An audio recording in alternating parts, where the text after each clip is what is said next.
आगाही सेहत डॉक्टर वकार रब्बानी के साथ, जहां सेहत के मुतालिक बेहतरीन मालूमात आपकी पहुंच में। तो अभी सब्सक्राइब कीजिए और बेल आइकन को दबाना मत भूलिए।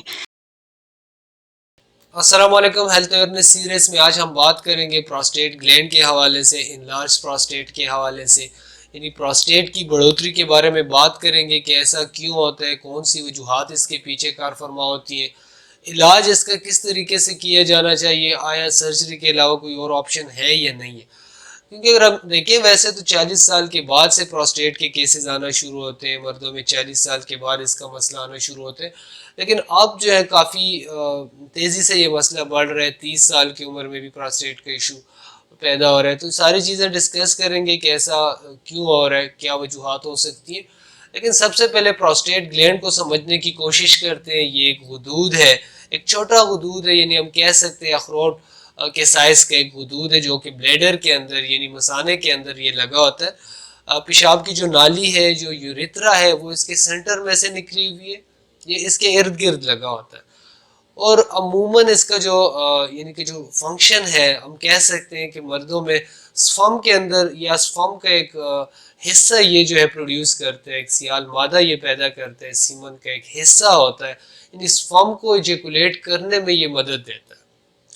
और हम कह सकते हैं कि जो स्पर्म के यानी जो इजेकुलेशन का जो प्रोसेस है उसको ये फैसिलिटेट करता है।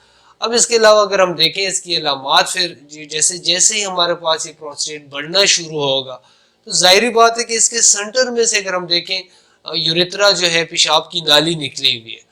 तो जैसे ही ये बढ़ना शुरू करते हैं ये इस नाली को कंप्रेस करना शुरू कर देते हैं। अब ये नाली इसमें रुकावट आएगी, ये कंप्रेस करेगी, इसमें ये तंग होना शुरू हो जाएगी। तो जाहिर बात है हमारे पास अलामात में से हम देख सकते हैं पेशाब जो है वो बार बार आना शुरू हो जाएगा, पेशाब करते वक्त दर्द का आना, और कतरे जो है पेशाब के कतरे आना, मुश्किल से पेशाब का खारिज होना। और बाज़ केसेस के अंदर फिर हम देख सकते हैं पेशाब के साथ खून का आना।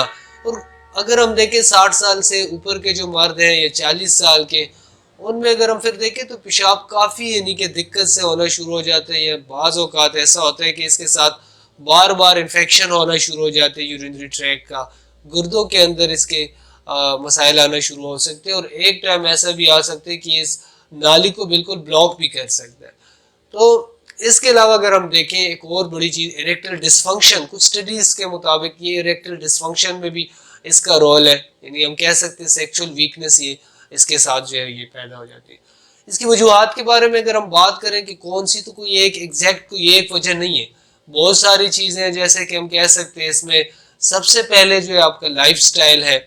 फिर कुछ लोगों के अंदर ऐसा होता है उनमें यूटीआई जो है यानी यूरिनरी ट्रैक की कुछ इन्फेक्शन की हिस्ट्री होती है, उनको किसी टाइम पे इन्फेक्शन हुआ होता है, बाद में जाके उसकी कॉम्प्लिकेशन के तौर पे प्रोस्टेट इनलार्ज हो जाता है। इसके अलावा अगर हम देखें फैमिली हिस्ट्री, यानी कि कुछ फैमिलीज ऐसी हैं जहाँ पे मुख्तलिफ चीज़ें चल रही होती है, प्रोस्टेट का इशू चल रहे होते हैं, वो भी एक ख़ास वजह इसकी बन सकती है। इसके अलावा मुख्तलिफ वजूहात हो सकती हैं।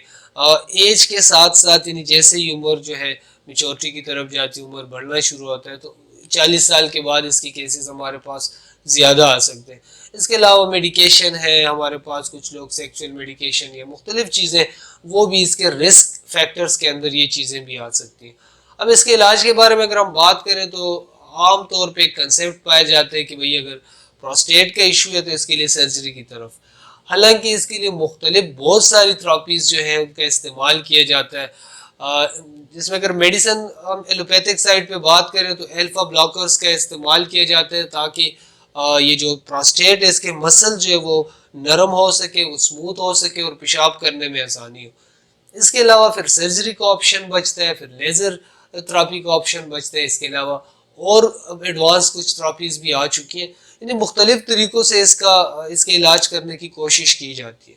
अब कुछ ऐसे पेशेंट होते हैं जो कि सर्जरी के बाद कम्प्लिकेशन की तरफ चले जाते हैं, वो मुख्तलिफ अद्वियात के बाद भी उन्हें यानी अफाका नहीं होता, उनका मसला हल नहीं होता।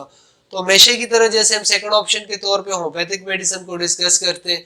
अब अगर हम होम्योपैथिक मेडिसिन की बात करें कि यहाँ पे क्या अपॉर्चुनिटी है, यहाँ पे किस तरीके से मेडिसिन अप्लाई की जाती है, और मेडिसिन से इसको ये जो साइज इसका बढ़ जाता है, प्रोस्टेट ग्लैंड का साइज बढ़ जाता है, इसको रिड्यूस करने की कोशिश की जाती है।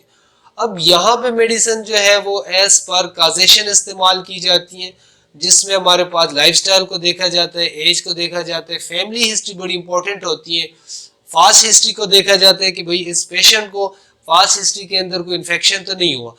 अगर तो कोई गोनोरियल इन्फेक्शन या कोई और एसटीडी वगैरह या कोई भी इन्फेक्शन इसको हुआ तो उसके लिए मेडोरिनियम नाम की एक मेडिसिन है, उसका इस्तेमाल किया जा सकता है एज इंटरकरेंट के तौर पे। इसके अलावा सेबल सेरुलाटा एक बहुत बड़ी मेडिसिन है, कॉमन मेडिसिन है, उसका इस्तेमाल तकरीबन हर केस में, ज़्यादातर केसेस में उसका इस्तेमाल किया जाता है। और स्पेशली उसमें अलामात ये होती है, पेशेंट बता रहा होता है कि रात के वक्त उसकी सिम्टम बढ़ जाती है, उसको बार बार पेशाब के लिए उठना पड़ता है। इसके अलावा कूनियम एक बहुत बड़ी मेडिसिन है ग्लैंड की, और प्रोस्टेट ग्लैंड के ऊपर बड़ा अच्छा काम करती है। फेरम पिक है, तूजा है, जहाँ पे सप्रेशन ऑफ कोई फास्ट हिस्ट्री में कोई इन्फेक्शन की सप्रेशन हुई हो। पल्सटेल एक बहुत ज़बरदस्त मेडिसिन है, स्पेशली गोनोरिया की सप्रेशन में बहुत ज़बरदस्त रिजल्ट देती है। इसके अलावा और बहुत सारी मेडिसिन है, लेकिन जैसे मैंने बात की कि वजूहात को मद्देनज़र रख के किसी भी क्वालिफाइड फिजिशियन की ज़ेर निगरानी में इन अद्वियात का इस्तेमाल किया जा सकता है। बहुत शुक्रिया।